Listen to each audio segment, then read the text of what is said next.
Are you sure you'd show up for your father's last goodbye? My name is Emily Sanders. I'm 34. I live in Portland, Oregon, in a walk-up with a temperamental radiator and one window that looks at a maple that refuses to give up its leaves until December. If stories about family, forgiveness, and the strange ways love hides have ever found you at the right time, I hope you'll stay with me. And if you'd like to hear the rest when it's ready, consider subscribing so this journey can keep you company. Title: I skipped my dad's funeral, but at the will reading, I cried when he left everything to me. On the morning of my father's funeral, I let the coffee go cold. It wore a skin the color of the river in late November. Outside, the rain did what it always does in Portland, arrived as a fine mist, gentle enough to be polite, persistent enough to be a fact. I watched the streetcars hum past and told myself I had made an adult decision. Adults choose their boundaries. Adults protect their hearts. Adults know when to stay away. Adults also lie. The ticket in my email had been open for hours, a blinking cursor hovering over the word cancel. The flight to Michigan would have taken me through Chicago, then over the brown slashes of winter cornfields, landing near the town where I learned to drive, to wait, and to leave. I had enough time to make it if I left right then. I had enough reasons not to. My father's name was Robert Sanders, though everyone called him Bob. He had a voice like a barn door, hinges creaking when winter took hold, sudden and loud when the summer heat made the woods swell. When I was 9, he taught me to stack firewood correctly. Bark side down, lines straight, no cheating with the crooked pieces. If you cut a corner today, he'd say, setting one more log with the care of a jeweler, it'll fall on you tomorrow. That was his gospel. The precision of right angles, the certainty of gravity, the suspicion that anything easy was suspect. The last time we spoke, there were no angles, only edges. It was spring, and the cherry trees in Laurelhurst were frothing themselves silly, all that pink like a reckless promise. He called while I was walking home from the studio, where I was sketching an installation that no one had commissioned and no one had asked for. Dad never understood what I did for a living, which was fair because some days I didn't either. Art is how I listen. I once told him, which was the kind of sentence that made him pinch his nose bridge and ask if I had health insurance. That day, I told him I was turning down a corporate job in advertising. The pay was good. The benefits were perfect. The ladder was sturdy and clean. I told him I wanted to keep working with the community center, teaching seniors to paint their grandkids' faces in watercolor, organizing a mural under the freeway with teenagers who knew more about shadows than most grown men. He paused long enough for a freight train to pass. "Emily," he said, "you don't have to prove you're different. Being dependable is not a crime." "Neither is wanting a life that feels like mine," I said. We built a wall together in 43 minutes. Mortar laid with syllables, bricks set with silence. We did not speak again. So when my aunt left a voicemail that began with a wail and ended with the words, "heart attack" and "Wednesday," grief stumbled into me like a neighbor who thought they had the right door. I sat down on the floor between the couch and the radiator and felt something heavy climb onto my chest. Then a quieter voice arrived, the one that had learned his commandments so well it could recite them in his accent. It said, "He made his choices. You made yours. It's too late to fix 43 minutes with 2 days. Protect yourself. If you've ever been stubborn long enough to call it principle, maybe you understand. You rehearse the old injuries as if retelling them might clean them. You tell yourself distance is wisdom when, really, it's only distance. You say, 'I'll go next time.' Then you remember there won't be one." The morning dark still held the city when my neighbor, June, knocked. She's 62, wears her silver hair like a crown that belongs to a queen who makes her own rules, and has a laugh that suggests she's done the math and decided joy is cheaper than despair. I opened the door in the sweatshirt I'd slept in. She looked at me, then at the carry-on suitcase by the wall that was zipped but empty, like a mouth sewn shut. "You going?" she asked. "I can't," I said. The rest was smoke in my throat. I waited for her to tell me what good people do. I waited for her to pose a single sentence that would make me lace my boots and head for the airport, a benediction disguised as a scolding. She didn't. "You'll live with whatever you choose," she said and squeezed my shoulder. I did not go. The funeral happened without me in a church with a white steeple and a crooked hymn board that I could see in my head like a photo I once loved and lost. I imagined the pastor saying the prayers as if they were a list he had practiced for years, the organist searching for the notes that fit grief best, the town showing up with casseroles that know how to sit on a counter and say nothing. My brother, Caleb, would stand stiff as a broom in the front pew, his jaw clenched in that way that means he is swallowing things he cannot name. He would tuck a handkerchief into his sleeve, as our mother taught us when we were children, and then refuse to use it. I thought about the casket, shiny as a question you don't want to ask. I thought about the photograph that would be propped near it. Dad in his good suit, the one he wore to every wedding and every graduation, his tie a shade of blue that hid the coffee stains no one else saw. In the picture, he would be trying not to squint, his mouth trying not to smile, as if happiness was a chore you had to do neatly. I cleaned my apartment in the way people clean when they are arguing with themselves. I wiped the counters with too much vigor. I folded the towels with those right angles he taught me, and hated that my hands still remembered his rules. When the rain lifted, I walked to the river, stood on the Hawthorne Bridge, and watched the water decide over and over to be water. There is a particular shame that comes with choosing absence. It is not loud. It is a small, deliberate thing, like turning the volume down on the radio until the song is only a suggestion. No one sees you do it. Later, when the quiet has settled, you wonder if you have built a life out of suggestions. 2 days after the funeral, a letter arrived thick with formality. Sanders and Wright, attorneys at law. The envelope had weight, like it wished it were a box. I waited until evening to open it, made a pot of tea I did not drink, and sat on the floor again because somehow grief prefers low furniture. "Dear M.S. Sanders," it began, "as executor for the estate of Robert A. Sanders, I am writing to inform you that a reading of the last will and testament will take place on Monday, November 21st at 10:00 a.m. at our office. Your presence is requested." Requested. The word felt like a hand extended across a river. All I had to do was step onto a boat I'd refused before and let it take me to a shore I had sworn I wasn't visiting anymore. "What do you think he left you?" June asked that night when I knocked on her door with the envelope held between 2 fingers like it might stain. She poured me chamomile because she is a woman who believes herbs can make a case for mercy. "A lesson," I said. She smiled, the soft kind, the smile you give a child who did not mean to break the thing they broke. "Lessons spend just fine," she said. I tried to imagine the reading. There would be a long table, a display of seriousness, fountain pens that bled blue like veins, leather folders that smelled like churches, a coffee pot that did not know how to rest. The lawyer, Mr. Wright, who had once given Caleb a stern talking to for driving too fast on Meridian Street, would clear his throat in that way men clear their throats when they want to give their sentences the weight of history. In my mind, I tried out every version. In the first, my father left everything to Caleb, because of course he did.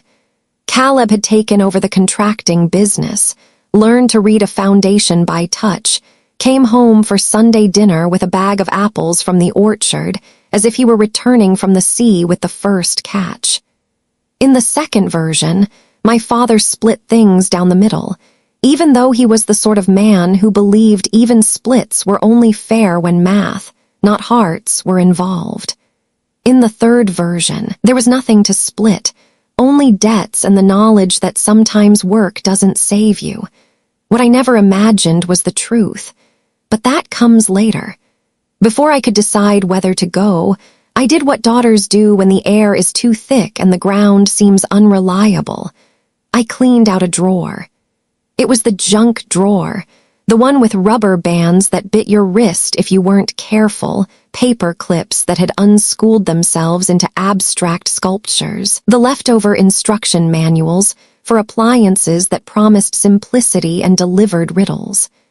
At the very back, under a theater ticket from a show I'd left at intermission and a Polaroid of me and a man whose name I never told my father, I found a postcard. Mackinac Bridge arched across a lake the color of wintered over marbles. The handwriting on the back was angular, a signature made of straight lines. His. Drove over this for work. Wind almost took the truck. Beauty's loud up here. Thought you'd like the view. No date, no dear, no love, just the thought of thinking of me. I remembered the day the card arrived. I was 23 and living in a studio in Detroit that smelled like someone else's cigarettes and my own bravado. I had tacked the postcard to the wall over my desk and told myself that when he said, "Beauty's loud," what he meant was, "I see what you see." 3 months later, during a fight over rent money and choices, I took it down and tucked it into a book I never finished. It had been traveling within my belongings ever since, quiet proof that some things refuse to be lost. The next morning I called Caleb. He answered on the third ring, the pause he always took before deciding whether to be a brother or a foreman. "Hey," I said. "Hey," a whole history in one syllable. "I got the letter." "Me too." He cleared his throat. "You coming?" "I don't know," I said. I wanted to say I was sorry about the funeral. I wanted to say I was proud of him for how he must have stood there because Mom isn't good at ceremonial sadness, and somebody had to hold the room together. I wanted to say that the postcard had made my chest ache in a way that felt like a door opening. Instead, I said, "How's Mom?" "She's making casseroles for people who brought casseroles," he said. I could hear the saw in the background, a blade worrying a piece of wood into the shape somebody else needed. "She keeps wiping the same counter, won't sit. She's still keeping Dad's coffee mug on the second shelf." "Yeah," he said, a small laugh. "Handle to the right. The details, this is how grief hums. The mug, the shelf, the handle's direction. A person becomes a map of small rules, and when they go, you travel it anyway." "I might come," I said. The words felt like stepping onto a moving walkway, not a promise but motion. "Okay," he said. He didn't say he hoped I would. He didn't tell me I should have come 2 days earlier. We were both careful people, raised by a man who believed that if you label a jar correctly, the nails will behave. That weekend, I packed the carry-on I had left empty.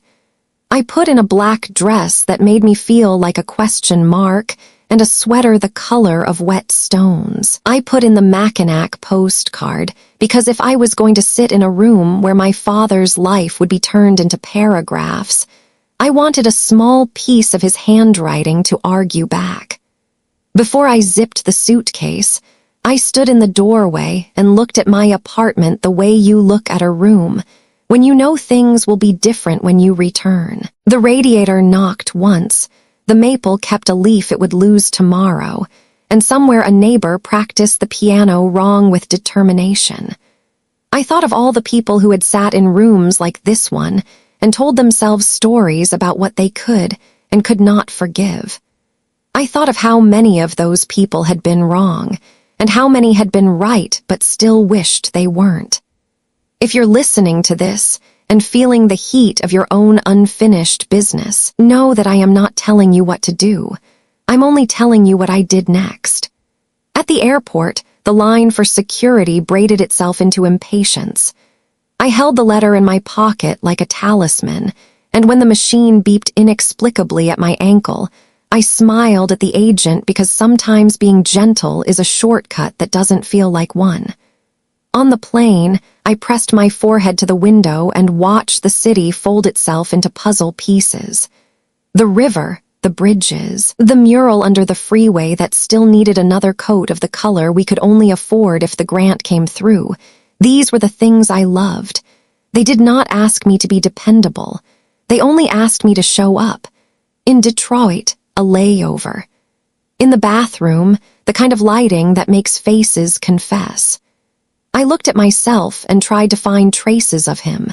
The serious line between my eyebrows, the way my mouth tilts downward when I'm concentrating. I thought about how we spend our 20s trying not to become our parents, and our 30s realizing the parts of them we carry are sometimes the best parts. When I landed, the Michigan air felt like a sweater I'd left in a closet for years, familiar and a little embarrassed by its own smell. I rented a compact car that hummed like an insect and drove past the places that had made me. The diner where Caleb and I learned you can judge a town by how it treats its waitresses. The field where I kissed a boy who would later text me a poem and then marry someone who liked to camp. The brick high school where my art teacher, Mrs. Dalrymple, told me the most radical thing a person can do is pay attention, and my father told me the most practical thing a person can do is save. The law office was on Main Street, second floor, windows that knew how to show seriousness. I sat in the parking lot for a full minute, hands on the wheel, engine ticking as if it were considering another career. Across the street, the hardware store still displayed its snow shovels like a marching band. Next door, the bakery had a sign in the window, "Welcome, Bob Sanders' friends and family." Someone had taped a black ribbon to the corner. I thought of him buying nuts and bolts here, nails in laminated paper bags that had the weight of small certainties. I thought of him buying donuts there and insisting we split them in halves so no one got more sweetness than anyone else. I climbed the stairs with the slow certainty of someone who knows a door is about to open and change the weather in every room. The receptionist spoke my name like it had corners. I signed a ledger that had the firmness of obligation. "Mr." Wright stepped out to greet me, his tie a careful navy, his handshake the exact temperature of official kindness. "In here, MS. Sanders," he said, and held the door to a conference room where the table gleamed like a lake at night. Caleb was already there. He stood when he saw me, and for a second we were 12 and 8 again, two kids deciding whether the floor was lava and if so, which couch cushions might save us. He hugged me, quick but true, and we sat. I set the postcard on the table beside the water glass and, without meaning to, placed it face up so the bridge could witness whatever was about to happen. "Mr." Wright shuffled papers, as if order could soften impact. He cleared his throat. The barn door creaked in my memory. He began to read. That is how the will opened, with the voice of a man who once told me the right way to stack firewood and the wrong way to leave a room angry, with the sound of a life arranged into clauses and commas, with my name placed where he had placed it, and a sentence I did not know I had been waiting my whole life to hear. But I'll tell you that sentence in a minute. First, you should know this. Some stories wait until you sit down to decide if they are tragedies or not. Some sentences don't just change your inheritance, they change what you think you inherited all along. If you're still with me, breathe. Put your hand on the table in front of you. Feel the weight of it, the fact of circulation, the warmth we take for granted. Life is still happening, even here, even now. And in the room where I finally sat to listen to my father, life cleared its throat and began again. I was not born resenting my father. That came later, like rust on a gate that had once swung open with ease. In the earliest photographs, Polaroids with the colors fading into the decade of their making, you can see me balanced on his shoulders, his calloused hands steadying my legs, his grin surprisingly boyish for a man already tired from work. There are moments, even now, when I close my eyes and almost remember that version of him. The man who could lift me higher than the trees, the man who smelled of sawdust and motor oil, the man whose laughter once came quickly. But memory is not always faithful. It edits with a heavy hand, leaving in the parts that wound us and trimming the parts that might heal. My childhood house in Michigan was not large. 2 bedrooms upstairs, a kitchen where the linoleum peeled in the corners, a living room where the carpet carried the imprint of furniture long gone. My brother Caleb had a knack for making the smallness feel like adventure. He would drape a sheet over 2 chairs and call it a fort. I would crawl inside, holding my crayons as if they were weapons for a battle against boredom. Dad would pass by, shake his head, and remind us not to waste good sheets. Mom would slip us cookies anyway, the soft, baked kind that left crumbs in the fort that ants never seemed to find. In that house, Dad's rules were the weather. Predictable, relentless, often harsh. Chores were not negotiable. Saturdays meant mowing the lawn in straight, unforgiving lines, no overlap, no missed patches. Sunday mornings meant church, pressed dresses for me, stiff collars for Caleb, the 4 of us lined up in the pew as if proximity could guarantee unity. He measured our worth in tasks completed, in order maintained. When we obeyed, the house felt steady. When we faltered, thunder came. I grew into a girl who longed for softness. Dad grew harder. Somewhere between my 10th birthday and my first period, we became opponents in a war neither of us declared. He thought discipline was love. I thought silence was safety. And in the cracks, resentment bloomed. Caleb never seemed to struggle with him. Perhaps it was because he mirrored Dad's shape, broad-shouldered even as a teenager, quick with his hands, good with tools. Dad would hand him a hammer and Caleb would know what to do without instruction. He was the son who nodded, the son who delivered. They spoke in the language of wood and steel, sentences that sounded like measurements, paragraphs that were built with nails. I tried to join them once, asked to help build the shed in the backyard. Dad gave me a board to hold, told me to keep it still. My arms trembled under the weight, the board slipped, and he cursed under his breath. I learned then that my place was not at his side but in his shadow. When I was 12, I won a drawing contest at school. The prize was a set of colored pencils so sharp they could carve their own stories. I rushed home, showed Dad the certificate, the pencils, the sketch of a robin that had earned me the win. He glanced at it, nodded once, and asked if I'd finished my homework. Caleb, that same week, built a birdhouse in shop class. Dad displayed it on the porch, called the neighbors to admire it, told everyone how proud he was. I told myself it didn't matter. I told myself art was frivolous, and maybe I was too.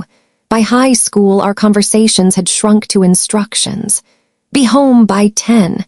Don't waste money on clothes. Turn off the lights when you leave the room. I tried once to explain the play I was writing for drama club, the characters who lived louder than I did, the dialogue that felt like oxygen. He interrupted to ask if the car had gas. I stopped trying. The distance widened with every year. College became my escape plan. When the acceptance letter from an art school in Detroit arrived, I held it like a passport to another country. Mom cried happy tears. Caleb clapped me on the back, said he was jealous of the city lights I'd soon live under. Dad studied the tuition line, the scholarship percentage, the numbers that told him how much this dream would cost.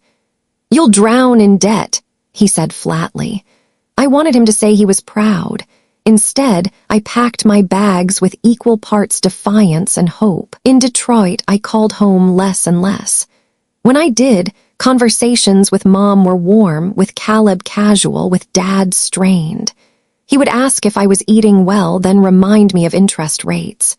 He would ask if I had a job lined up, then remind me that starving artist wasn't just a phrase. His concern came dressed as criticism, and I didn't have the patience to undress it. I began to see him only through the lens of what he withheld.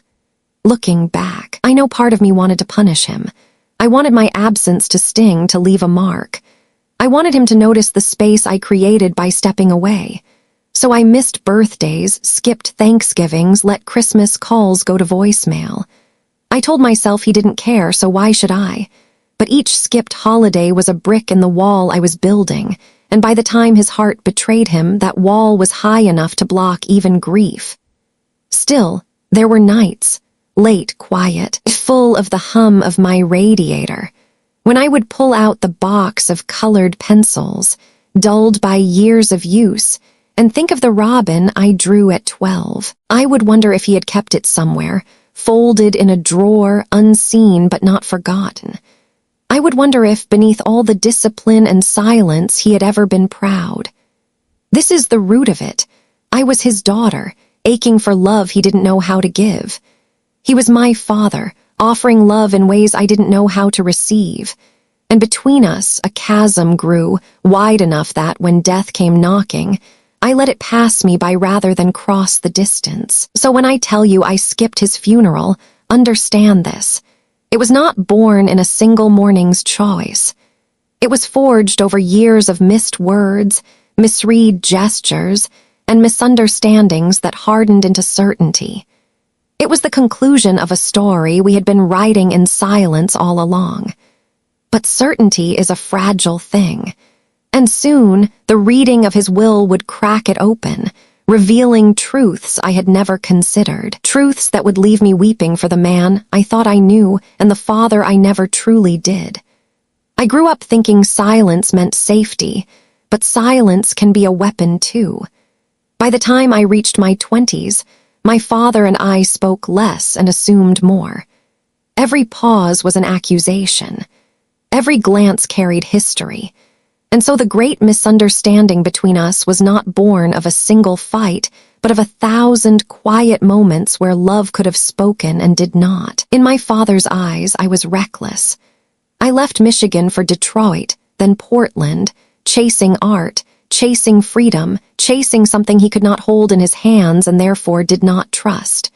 In my eyes, he was small-minded, chained to routine, a man who had chosen work over wonder and called it responsibility. We looked at each other across that divide and decided the other had already made their verdict. There were fights, yes, but the worst wounds came from words unsaid. He never told me he admired my courage.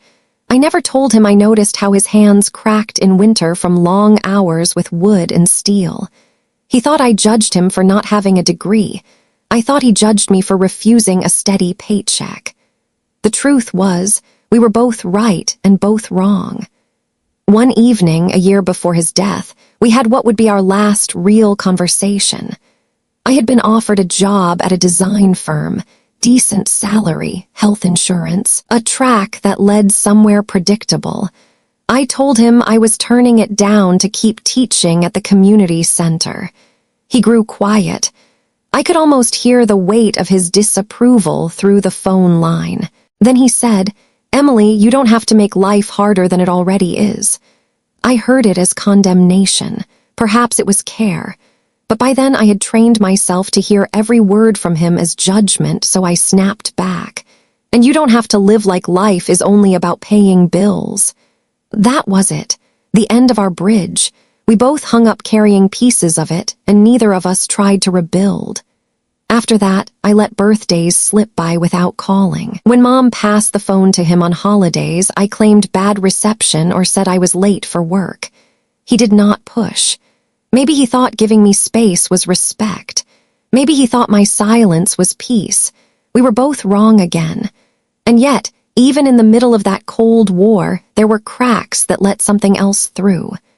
A postcard from Mackinac Bridge with no dear, no love, just his handwriting and the words, "Thought you'd like the view." A package on my 30th birthday, inside a set of sketchbooks, plain and unwrapped with no note.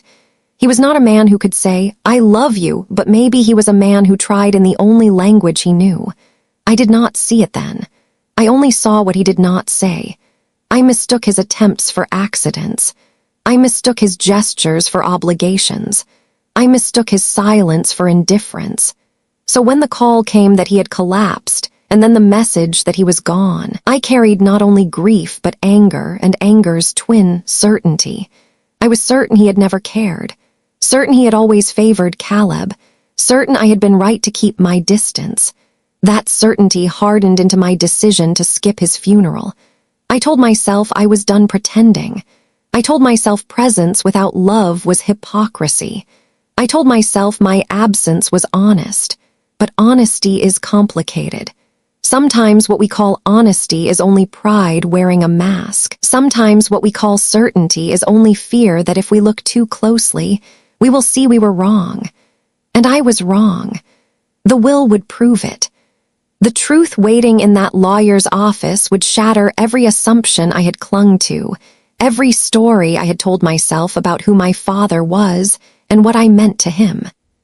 The great misunderstanding between us was about to be exposed, not as his failure alone, and not as mine alone, but as the tragedy of two people who loved in different dialects and never bothered to translate.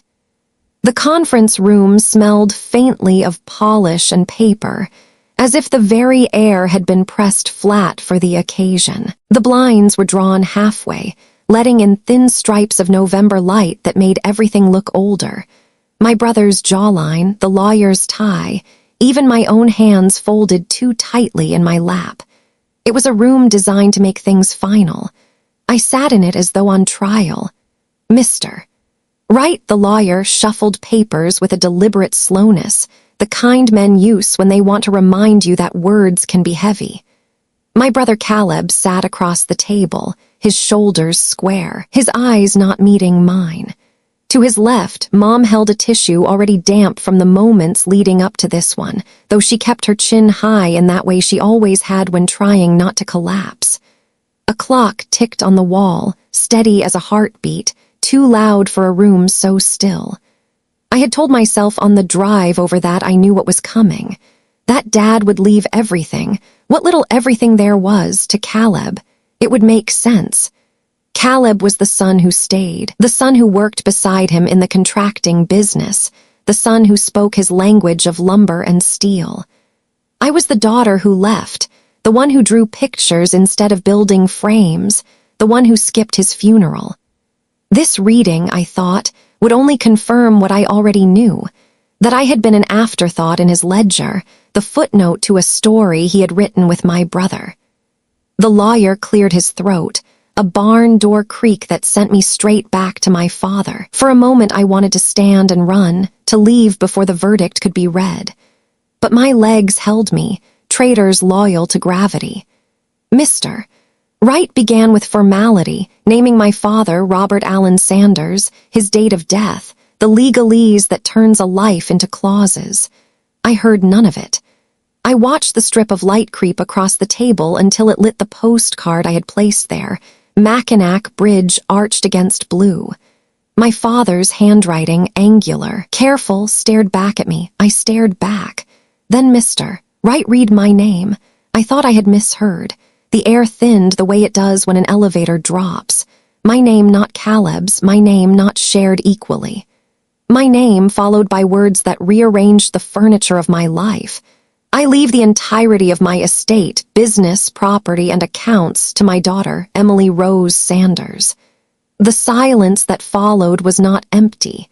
It was crowded with disbelief. Mom's tissue froze against her cheek. Caleb blinked once, then again, as if trying to clear a smudge from the air. And me, I felt a fist close around my lungs. My father had left me everything. The man I believed had never chosen me had made his last choice mine. Caleb was the first to speak. There must be some mistake. His voice cracked in a way I had not heard since we were children. He looked at the lawyer, not at me. Dad wouldn't do that. Mr. Wright adjusted his glasses, a gesture of habit more than uncertainty. I assure you this is what the will stipulates. Signed, dated, and witnessed. He tapped the paper as if the ink itself were evidence. Your father was clear in his intentions. My brother's jaw clenched. He pushed back his chair, then sat forward again as if torn between storming out and demanding an explanation from the man who could no longer give one. She didn't even come to the funeral. he said finally, the words landing like stones. His eyes slid to me then, sharp and wet. You couldn't bother to show up, and he gives you everything. I had no answer. My throat was thick with unshed years. The shame of absence burned hot, but underneath it was something colder, harder, confusion. I had come to this room ready to receive nothing, to confirm my insignificance. Instead, I was handed proof of a love I had sworn did not exist. It felt like holding a mirror and seeing a stranger's face. Mom reached across the table then, her fingers brushing mine. They trembled. Your father, he always did things his own way, she whispered, voice breaking on the past tense. Sometimes I didn't understand him either. She gave a small, broken laugh. Most of the time. The lawyer continued reading, but the rest was a blur. Details about the business, the modest house, the accounts that were less than wealth and more than nothing. Legal words about transfer and rights. But all I could hear was the echo of my name in my father's voice, the one I had carried since childhood, now rewritten in ink that would outlive us both. I tried to picture the moment he signed those papers. Did he sit at this very table, his big hands clumsy with the pen? Did he hesitate? Did he think of Caleb, steady and deserving? Did he think of me far away in Portland, building a life out of color and words, too proud to call home? What was he trying to tell me with this final gesture? That he forgave me, that he trusted me, that he loved me in ways I never understood.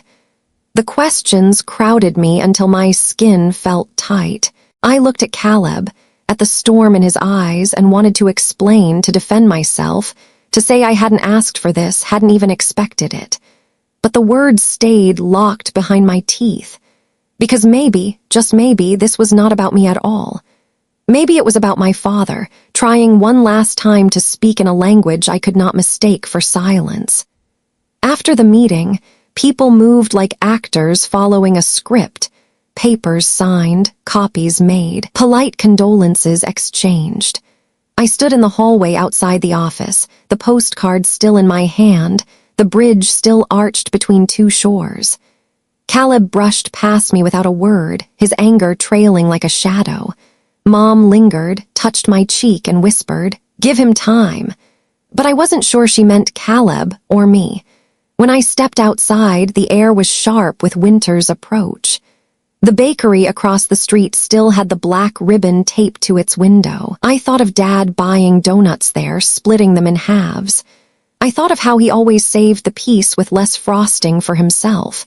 And suddenly, the inheritance felt the same.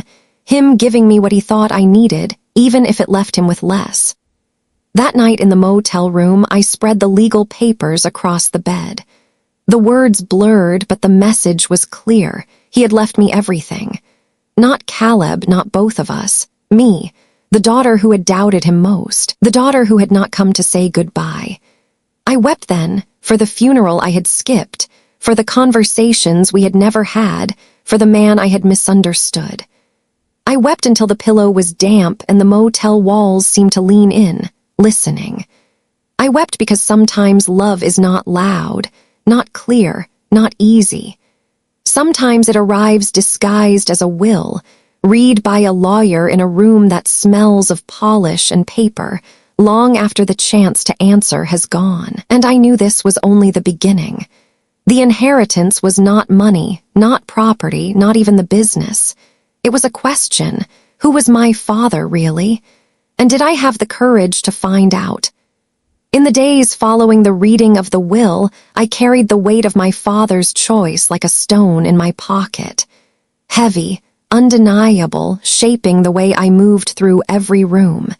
Each time I unfolded the legal papers, the same sentence stared back at me. I leave the entirety of my estate to my daughter, Emily Rose Sanders. It was not just an inheritance. It was a message, one I was still struggling to translate. Caleb refused my calls. When I stopped by the house to see if Mom needed help, his truck was parked in the driveway, but he never came out. Mom met me at the door, eyes tired, apron dusted with flour as if she had been kneading her grief into bread. She hugged me tighter than usual, whispered, "Give him space." I nodded, though my chest ached with the knowledge that space was the very thing that had already broken us apart. The house felt smaller without Dad, or maybe it was just that I noticed its details more. The dent in the hallway where Caleb and I had collided on roller skates. The nail above the doorframe where Dad used to hang his work cap. The smell of coffee lingering in the kitchen, even though the pot sat cold and empty. Everywhere I looked, I found pieces of him, as though he had left breadcrumbs for me to follow. And each crumb pulled me deeper into a history I had been too blind to honor. In the garage, under the workbench cluttered with wrenches and sawdust, I found a shoebox. Inside were things I hadn't expected. My report cards, even the ones with C's circled in red. Programs from my high school plays, edges frayed from his hands.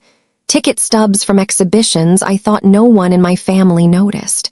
And tucked between two manuals for power tools, a sketch of a robin. My robin. The one I drew at 12 with those colored pencils I had treasured. The paper had yellowed, the lines smudged, but there it was, proof that he had kept it, proof that he had seen me. I sat on the concrete floor, dust in my hair, and cried until the box blurred. For years I had told myself he hadn't cared, that my art was invisible to him. But here was evidence that he had not only noticed, but saved. Quietly, secretly, he had been archiving my life. The discoveries continued. In his desk drawer, I found letters unsent, unfinished, written in his blocky handwriting. One began, "Dear Emily, I don't always know how to say things right." Another, "I hope someday you'll see that I was proud, even if I didn't say it." They were halting, awkward, never signed, as if he had practiced the words but never managed to release them into the world. Each one was a bridge half-built, waiting for me to step onto it. I read them again and again, each time hearing his voice less as a critic and more as a man afraid of saying the wrong thing. I remembered the set of sketchbooks that arrived on my 30th birthday. I had dismissed them as impersonal, thoughtless, but now I wondered if he had walked into an art store, stood among shelves of supplies he didn't understand, and chosen them for me. Maybe he had rehearsed giving them in person, then decided the gesture would fall flat, so he sent them anonymously instead. Maybe love for him was always tangled with doubt. One evening, I sat with Mom in the living room, the TV muted, the silence thick. "Did he ever talk about me?"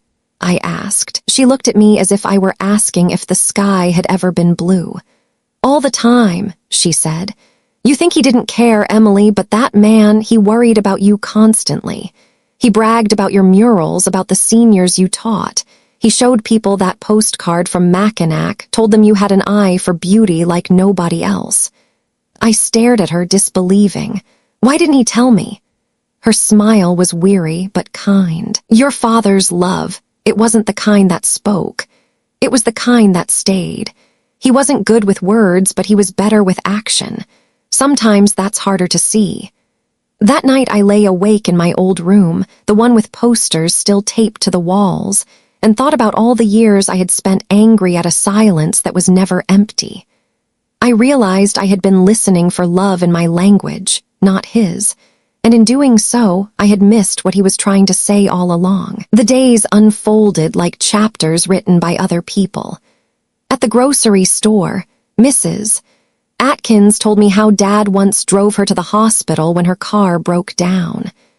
At the post office, Mr. Jenkins said Dad helped him build a ramp for his wife after her accident, refusing to take $1.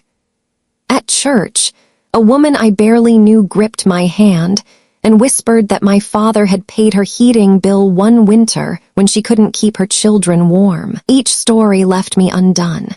Each one painted him not as the stern figure who measured my life in chores and curfews, but as a man who gave quietly, who loved without audience. Everywhere I went, people carried pieces of him I had never seen. He was more than the man who scolded me for being late, more than the voice that asked if I had health insurance. He was the man who stayed late after work to fix a neighbor's door, who slipped cash into an envelope for a struggling family, who remembered everyone's names even when his memory began to falter. He was not the man I had accused him of being. He was more, and I had missed it. One afternoon, I walked into the backyard and saw the shed he and Caleb had built. The paint had peeled, the door sagged, but the structure still stood. Inside, I found another box, this one filled with photos. There was Caleb with a hammer, Caleb holding a trophy, Caleb on graduation day, and mixed among them, though fewer, were photos of me. Me in my prom dress, me holding a paintbrush, me asleep on the couch with pencils scattered around. He had captured me in moments I thought had gone unseen. My father, the man I thought never looked my way, had been looking all along. At night, when the house was quiet, I took the Robin sketch and the letters to my room. I spread them on the bed, touched the ink, traced the words. It was like learning a new language, the dialect of a father's love. Harsh at the edges, tender in the center, clumsy but real.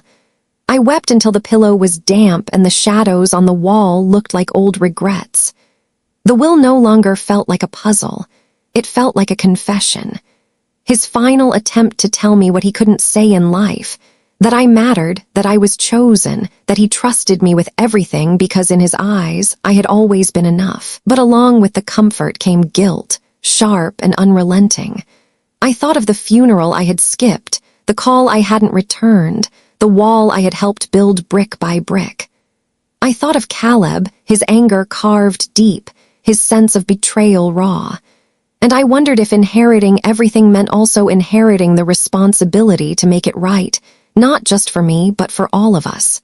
I knew then that this was only the beginning.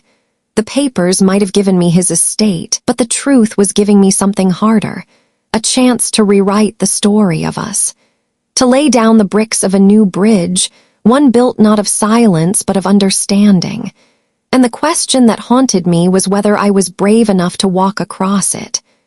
The nights grew longer, but I stayed awake with his words, his artifacts, the voices of neighbors who carried his memory.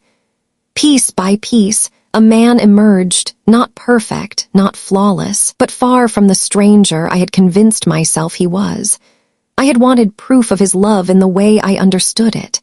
What I found instead was a legacy of quiet devotion, stitched into the lives of everyone around me. And as much as it hurt to admit, I had been blind. Perhaps the will was not only about inheritance, but about instruction. Perhaps my father was asking me, in his final act, to stop mistaking silence for absence, to see love where it had always been, even if unspoken, to build where I had only torn down. And as I folded the letters back into the box, I whispered into the quiet room the words I had never said aloud. I see you now, Dad. I see you. I returned to Portland with more than a suitcase and a postcard. I returned with the weight of a legacy that would not let me rest. The will had handed me everything tangible, but it was the intangible that pressed hardest on my chest. The realization that my father had loved me in silence, and the guilt of knowing I had not answered. Back in my apartment, the radiator hissed as if scolding me for leaving. The maple outside still clung to a few defiant leaves, but I was not the same woman who had left this place. I had looked into the quiet archives of my father's heart and found evidence of devotion. Now I carried not only grief but a responsibility to make something of it. The first step was Caleb. My brother had not spoken to me since the will was read. Each attempt I made, calls, texts, even a letter, was met with silence. His silence was different from Dad's. It was not clumsy love, but anger sharp enough to cut. One Saturday morning, I drove out to his workshop, the place Dad had built and Caleb now ran. The lot smelled of sawdust and motor oil, the same scent that had shadowed our childhood.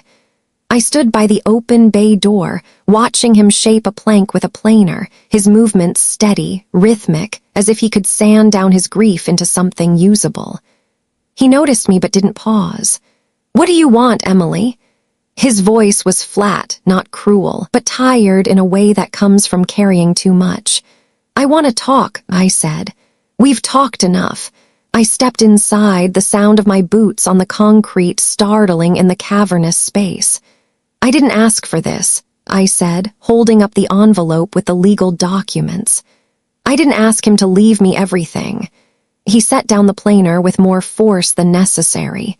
"But he did, and you, of all people, you didn't even show up at the funeral. Do you know what it was like standing there, trying to hold it together while people asked where you were?" His eyes finally met mine, burning. "You abandoned him when he was alive, and then he gave you everything. Tell me how that makes sense." I swallowed the sharpness in my throat. "It doesn't. I don't understand it either. But Caleb, I found things. Letters, drawings, stories from neighbors. He did care. He just didn't know how to show it." Caleb shook his head. "That's convenient.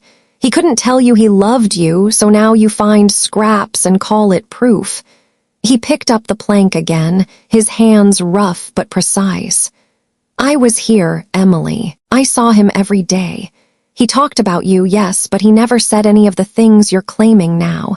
Maybe you just need to believe it so you can live with yourself." The words stung because they were partly true. I did need to believe it, but belief wasn't invention. I had the letters, the keepsakes, the stories. Still, I realized proof would not bridge this gulf. What Caleb needed was not my evidence, but my honesty. "I'm sorry," I said quietly, "not just for the funeral, for years of distance, for leaving you to carry all of this while I ran from it. I was angry at him, and I took it out on everyone, even you. I can't undo it, but I don't want to keep pretending we weren't both hurt." For a long moment, the only sound was the hum of the fluorescent lights. Caleb's shoulders softened just slightly. He didn't forgive me, not yet, but he didn't send me away either. And that was something. The next weeks became a pilgrimage. I visited places tied to Dad, retracing steps I had once ignored. At the community center where I taught, I painted a mural in his memory, an image of a robin in flight, wings outstretched against a backdrop of bridges. The seniors asked about it, and I told them it was for my father, a man who taught me the strength of small things. Some nodded, some patted my hand. One old woman whispered, "You're lucky. Not all fathers leave pieces behind to find." I went to the church, the one with the crooked hymn board. The pastor greeted me kindly, as if my absence at the funeral had not been a wound. He told me Dad had fixed the church steps one summer without being asked. He never said much, the pastor chuckled, but he showed up when it mattered. Those words lodged in me like a splinter of grace. At the bakery, I bought a dozen donuts and split them into halves before sharing with the staff. The owner smiled knowingly, remembering how Dad had done the same. In the hardware store, Mr. Jenkins told me again how Dad had once driven in a snowstorm to deliver supplies, adding now that Dad had refused to charge him a cent. Said it wasn't about money. Said it was about being neighborly. Each encounter added a brushstroke to the portrait of the man I thought I had lost long before his death. And in painting him anew, I was also painting myself, someone willing to see, to listen, to reconcile. One evening, I invited Mom and Caleb to dinner at my apartment. The radiator behaved for once, the maple outside bare now, skeletal against the winter sky. I cooked spaghetti, Dad's favorite, though he always insisted on extra garlic. When Caleb arrived, he carried a bottle of wine but avoided my eyes. Mom filled the silence with gentle chatter until finally I laid the robin sketch on the table between us. "I found this in his workshop," I said. "He kept it all these years." Caleb stared at it, his jaw working. "I didn't know," he admitted. His voice was softer than before, threaded with surprise. "I thought he didn't care about your art." "So did I said, "but maybe we were both wrong." We ate then, the three of us, in a silence that felt less like distance and more like healing. It wasn't perfect. Caleb still carried hurt. I still carried guilt, but between us there was now something else, the beginning of a bridge. Late that night, after they left, I sat alone with the postcard. I traced the words again. "Beauty's loud up here. Thought you'd like the view." And I realized reconciliation was not about erasing the past, but about carrying it differently. The pain, the silence, the misunderstandings, they were part of our story. But so were the letters, the robin, the donuts, the bridges. I whispered into the quiet as if he might still hear. "I'm trying, Dad. I'm trying to see the view."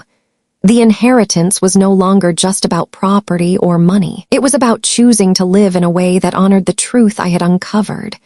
To love without waiting for perfect words. To build where walls had stood. To reconcile even late because late was still better than never. And as the night stretched long and the city outside held its breath, I felt something ease in me, a loosening of the knot I had carried for years. Not forgiveness complete, not closure absolute, but a step. A small, steady step toward peace. The last chapter of this journey was not written in a lawyer's office or in the silence of my father's house. It was written slowly, over weeks and months, in the way grief softened into gratitude, and how anger gave way to understanding. What began as a story of absence, my absence at his funeral, his absence in words, ended as a story of presence, of finding him in letters, in drawings, in the whispers of neighbors, of realizing that love, even when clumsy or quiet, is still love. I began walking past the mural I painted at the community center every morning. The robin's wings stretched wider each time I looked at them, as if reminding me to carry the inheritance not as a burden but as flight. People stopped to admire it, some asking about the story behind it. I told them simply, "It's for my father." And in saying those words, I felt him beside me. Caleb and I continued to rebuild piece by fragile piece. There were nights when conversations ended in silence, but it was no longer the silence of anger. It was the silence of two people learning how to be siblings again. Mom found comfort in small rituals, keeping his mug on the shelf, baking the bread he loved. And I found comfort in the act of telling this story, of making sure his voice was not lost in the noise of regret. Looking back, I know I cannot rewrite the past. I cannot give him the goodbye he deserved, but I can choose how to carry his memory forward. I can choose to see the love that was always there, disguised in actions, wrapped in imperfection. I can choose to forgive both of us for the ways we failed and honor the ways we tried. And so, this chapter closes with gratitude. To my father for teaching me, even in silence, that love is not always about the words spoken, but about the life lived. To my family for enduring the fractures and still finding ways to mend. And to you for listening to this story, for walking with me through grief and discovery, through misunderstanding and reconciliation. If you found yourself thinking of your own father or mother, or anyone whose love is complicated and imperfect, I hope you'll reach for them while you can. Ask the question. Share the moment. Build the bridge before it's too late. Thank you for staying until the end of this story. I wish you health, peace, and the warmth of family that holds you close. And if these words have touched you, I invite you, gently, sincerely, to subscribe so that more stories of family, forgiveness, and hope can find their way to you. Until then, take care of yourself and take care of those you love.